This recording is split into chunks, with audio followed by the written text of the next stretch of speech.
আসসালামু আলাইকুম। অনেক সময় ফুল শট রিমুভ করার জন্য চোখের দৃষ্টিও কাজে লাগে।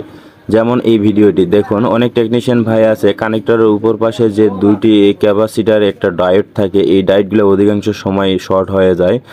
টুইজারের মাথা দিয়ে খোসা মেরে উঠিয়ে দিয়েই ফুল শট রিমুভ হয়ে যায়। তো এই ধরনের কাজের কত টাকা বিল নেন অবশ্যই কমেন্ট বক্সে বলে যাবেন। আর আমি মাদারবোর্ডটা পাওয়ার সাপ্লাই লাগে চেক করে দেখেছি, সিপিইউসি কিংবা নেটওয়ার্ক সেকশন কোনো জায়গাতেই হিট হয় না, তারপরে সেটটি ফুল শর্ট দেখায়।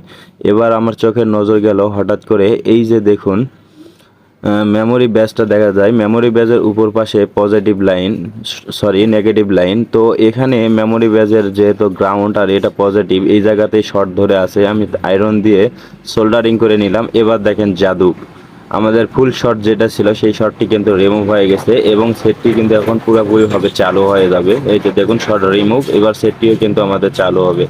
তো এই রকম প্রয়োজনীয় ভিডিও পেতে আমাদের ফেসবুক পেজটি ফলো দিবেন এবং ভিডিওটি যদি ভালো লাগে অবশ্যই সুন্দর একটি কমেন্ট করবেন। সঙ্গে ভিডিওটি ভালো লাগলে একটি লাইক ও একটি কমেন্ট এবং বন্ধুদের সঙ্গে শেয়ার করতে ভুলবেন না। ধন্যবাদ।